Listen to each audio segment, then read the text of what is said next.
Merhabalar efendim. Kanalıma hoş geldiniz. Kürtajla ilgili bir sonraki dosyaya geçiyoruz. Kadınların ve insanların merak ettiği, yasal mı diye konuştuk, yasal sınırları nedir diye konuştuk, mahremiyete dikkat edilir mi diye konuştuk. Bunları bir önceki videolardan izleyerek bilgi sahibi olabilirsiniz. Şimdi en çarpıcı konuya geldik. İlk gebeliği kürtaj yaptırmak doğru mu? Gençlerde kürtaj zararlı mı? Şimdi biz kadın doğum hekimleri, eğer diyelim ki kadın yeni evlendi, hamile kaldı, planlamadığı bir zamanda partnerler geldi. Açıkçası ilk gebeliklerin kürtajla sonlandırılmasını çok tavsiye etmiyoruz. Ama zorunlu durumlarda yapılabilir mi? Evet, yapılabilir. Neden tavsiye etmiyoruz'a gelince? Şimdi kürtaj sırasında rahim duvarına zarar verilebilir. Rahim duvarı çok fazla aspire edilirse, kazınırsa rahim duvarında incelme, rahim duvarının birbirine yapışması olabilir. Ve bu yapışma ne yazık ki bazen ameliyat etmek zorunda kalırız, açmak zorunda kalırız.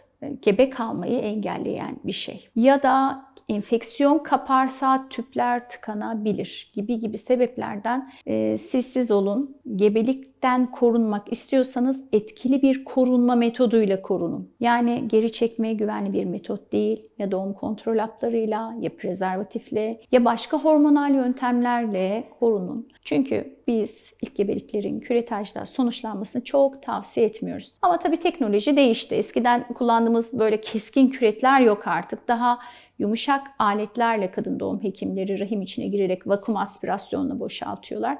Ama buna rağmen bu riskler var mıdır? Vardır. Diğer bir konu, kadının kan grubu negatifse ve eşi de pozitifse bu bir kan uyuşmazlığının olduğunun göstergesi. Yani kafadan hemen böyle gidip kürtaj yaptırmayın. Hekiminiz size bazı testler yaptıracaktır. Kan uyuşmazlığı testleri yapacaktır, kan pıhtılaşma testleri yapacaktır, kan sayım tahlilleri yapacaktır. Anestezi almanız için uygun mu değil mi diye karaciğerinizi kontrol edecektir gibi. Bunlar yapıldıktan sonra eğer siz negatif, eşiniz pozitifse bebeğin kan grubu bilinemeyeceği için size kürtajdan sonraki ilk 72 saat içinde bu kan uyuşmazlığı iğnesi dediğimiz bir iğne var ya, hani anti-D, biz ondan yaptırmanızı istiyoruz. Bunu mor reçeteye yazıyoruz ya da hastanede hekiminiz size uygulayabiliyor. Bu bir konu. Diğer konu, kürtaj yaptırdınız. Bir hafta sonra mutlaka hekiminize gidin. O bir hafta böyle adet gibi kanamalar olabilir ve giderek azalır. Ama kanama çoksa, böyle artık hani günde 8-9 bez oluyor, işte saatte bir bez değiştirmeye çalışıyorsunuz. O zaman da mutlaka hekiminize bir hafta değil daha erken gidin. Biz hekimler bir hafta sonra, kürtaj sonrası hastalarımızı değerlendiririz. Rahim için değerlendiririz. Yani ameliyat başarılı mı, müdahale başarılı mı, rahim içinde bir parça var mı, plasentaya ait herhangi bir parça var mı diye mutlaka kontrol ederiz. Ama buna rağmen yoğun bir kanama varsa, işte o zaman plasentaya ait bazı tümörlerde İşte ultrasonda her zaman belli olmayabilir. O noktada Allah korusun kötü de durumdur. Çok nadir görülür ama mümkün mü? Mümkün. O noktada hekimimiz size tekrar bir kürtaj yapması gerekebilir. Nadir de olsa bu sonuçla karşılaşmanız mümkün. Kürtajdan sonra kanamanız nasıl oluyor? Ne zaman adet görüyorsunuz? Bu da diğer bir merak ettiğiniz konu. Kürtajını olduktan sonra genellikle bir ay, en geç 40 gün sonra normal adetinizi görmenizi bekliyoruz. Yani işte bir ay 10 gün sonrası görülmesi normal ama diyelim ki bu 40 günü geçti. O zaman endişelenecek bir durum olabilir mi? Evet, endişelenecek bir durum olabilir. Bir, gebelik kesesi gözükmeden kürtaj yapıldıysa gebelik devam ediyor olabilir. Ya da çok fazla kazındıysa içerisi, Asherman sendromu dediğimiz işte o en tehlikeli durum başımıza gelebilir. Bu durumlarda da mutlaka hekiminize başvurmanız gerekiyor. Rahim içi bu hasarı, rahim içinde yapışıklık, Asherman sendromu nedeniyle adet göremezsiniz. Adetiniz gecikebilir ve en korktuğumuz komplikasyon da budur.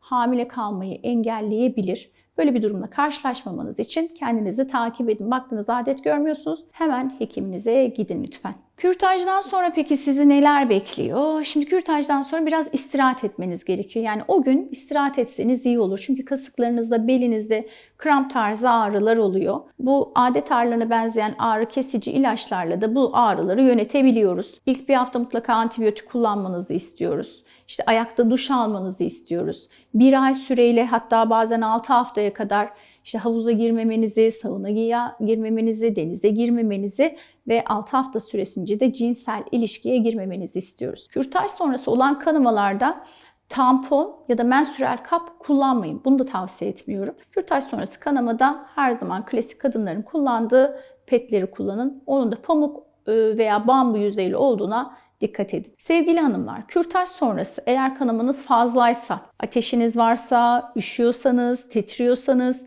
kasıklarınızda, belinizde ağrı varsa, şişkinlik varsa, bulantı varsa veya kötü kokulu bir akıntı varsa, kanama varsa o zaman bunlar önemli durumlar. Hekiminize başvurun, gereken tedavileri olun. Sevgili hanımlar, bir önceki videoda anlatmıştım ama tekrar böyle geniş olarak konuşmak istiyorum. Eğer bir vajinal enfeksiyonunuz varsa kürtaj sırasında hekiminiz vajinayı temizler. Müdahaleden önce antibiyotik yaptırabilir, müdahaleden sonra antibiyotik verir. Çünkü boğazdan bir dikkat edilmesi gereken bir konu. Eğer o enfeksiyon için verilen antibiyotiği kullanmazsanız ya da gerekli hijyen kurallarına dikkat edilmezse yumurtalıklarda, tüplerde, rahim içinde apseler, enfeksiyonlar olabilir. Bu önemli, dikkat etmeniz gereken bir konu. Diğeri kanama. Az önce de bahsettiğim gibi plasentaya ait parçalar kalabilir. Plasentaya ait tümörel oluşumlar olabilir. Bu da diğer bir dikkat etmeniz gereken konu. Ve sevgili gençler, sevgili ilk gebeliği olup da küretaj olmayı düşünen insanlar için özellikle söylüyorum. Küretaj sırasında rahim delinmesi, uterus hasarı olabilir.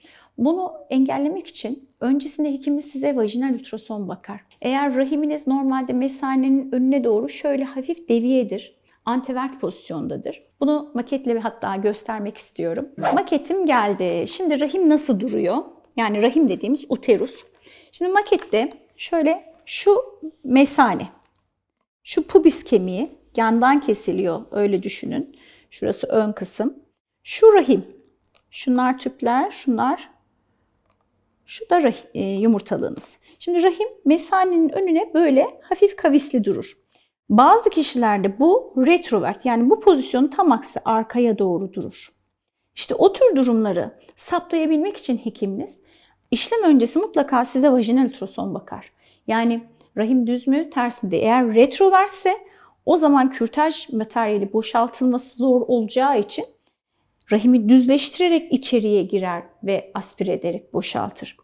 Düzleştirmeden önce eğer yaparsa bu işlemi retrovert pozisyonda, işte o zaman rahim delinmesi riski. Rahim delindi diyelim. Hekimimiz bunu işlem sırasında fark etti.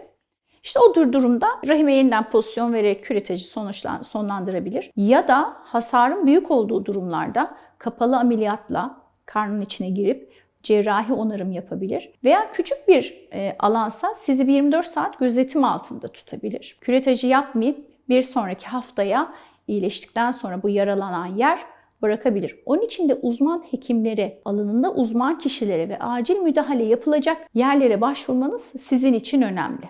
Diğer konu parça kalması. Kürtaj sonrası 1. haftada hekiminiz size kontrole çağırır. Eğer çağırması unutulmuşsa veya işte daha uzak bir yerden geliyorsunuz ama işte unuttunuz size anlatılanları ya da söylenmedi. İşte o durumlarda da bir hafta 10 gün sonra gebelik materyali tamamen boşaltıldı mı, rahim içi düzenli mi diye ultrasonla tekrar kontrol etmek gerekir. Ki eğer bir parça kalmışsa bu içeride yapışıklığa neden olacaktır. Çoğunlukla kanamayla bulgu verir ama bazı durumlarda kanama yapmaz. İşte o da gözden kaçmaması için mutlaka bir hafta sonra kontrole çağrılır. Sadece ultrason değil, beraberinde sizden hekiminiz kan da alır bir hafta sonra. Kandaki o beta-HCG hormonunun düşmüş olması gerekiyor. Tamamen sıfırlanması da ilk seviyesinin mutlaka altında olması gerekiyor ve belirli periyotlarla bu beta-HCG hormonunun takibi yapılır. Ki neden? Bu da plasentaya ait trofiblastik tümörler vardır. Çok nadir görülür ama tanı konmadığı zaman ölümcül sonuçlara yol açar. Çünkü çok agresif, kötü huylu bir tümördür. İşte beta-HCG düşmemişse o zaman ya bu tümör vardır ya artı bir gebelik daha vardır tüplerde. Hani heterotropik gebelik diyoruz. Hem rahim içinde hem tüpte hem dış gebeliğin hem rahim içi gebeliğin aynı anda görüldüğü gibi bir durum. İşte böyle durumları atlamamak için beta-HCG takibine de alınırsınız. Haftalık, bazen 10 günde bir izlenir ve lohusalık döneminin bitiminde tekrar bir kontrol edilir. Şimdi ultrasonla tespit edildi ya da edilmedi. Diyelim ki rahim içi temiz, beta-HCG düşüyor ama lohusalık hani o 6 hafta bitmeden böyle şiddetli bir kanama, abonman bir kanama İşte o tür durumlarda yine hekiminize başvurun. İkinci bir cerrahi olarak müdahale, kürtaj gerekebilir. İlk kürtaja göre daha kısadır. İlk kürtaj 10-15 dakika sürüyorsa bir 5-10 dakika sürmekte. Yine anestezi altında yapılmanız gerekebilir. Onun için de mutlaka aç karnı hekiminize başvurun. Şimdi bu ikinci kürtajda da, birinci kürtajda da mutlaka biz aldığımız preparatları patolojik inceleme için laboratuvarlara gönderiyoruz. Çünkü çok nadir de olsa plasenta tümörleri gebelikle birlikte de görülebiliyor. Bunun atlamamak ve tedavinizde problem yaşamamak için. Bir konuda başarısız kürtaj. Ne demek başarısız kürtaj? Kürtaj oldunuz ama gebeliğiniz devam ediyor ki böyle hikayeleri çok duyuyorum. İşte bu kürtajdan sonra devam eden bebek falan gibi anneler anlatırlar. Şimdi bunun olmasının nedeni genellikle işte o gebelik kesesi dediğimiz kese oluşmadan sadece kanda daha 1500 iken beta HCG seviyesi kadın acele eder. Bir an önce kürtaj yaptırmak ister. İşte o tür durumlarda vakum tamamen kese olmadığı için gebeliği sonlandırmayabilir. Onun için de sessiz olun. Erken gebelik haftasında sonlandırmaya çalışmayın. İdeali 5 ile 7. hafta arasıdır. 10 haftaya kadar da süreniz var ama süre hafta uzadıkça gebelik komplikasyon riski, kanama riski artmaktadır. Sevgili hanımlar, kürtaj videolarımın sonuna geldik. Ama şunu unutmayın. Kürtaj gebelikten korunmak için bir yöntem değildir. Planlanmamış, korunmaya rağmen kaza ile oluşmuş gebeliklerin sonlandırılmasıdır. Ondan dolayı da kürtaj sonrası mutlaka daha böyle sizi etkin koruyan yöntemlere başvurun. Bu yöntemlerden birini hekiminizle konuşarak seçin. Bizim amacımız evet istenmeyen gebelikleri sonlandırmak ama bunu sizin tekrar yaşamanızı istemiyoruz. Hem ruhsal hem vicdani anlamda gerçekten ağır yükü olan bir karar çünkü bu. Siz olun. Gebelikten korunmak için etkin ve güvenilir kanıta dayalı yöntemlerden biriyle korunun. Efendim bir videonun daha sonuna geldik. Umarım sizin için faydalı olabilmişimdir. Videoyu beğendiyseniz beğen tuşuna basmayı, merak ettiğiniz konular için aşağıya yazı yazmayı, yorumlar yazmayı çünkü okuyor olacağım. Bir de bildirimlerden haberdar olmak için zile basmayı unutmayın. Tekrar görüşmek dileğiyle. Hoşça kalın.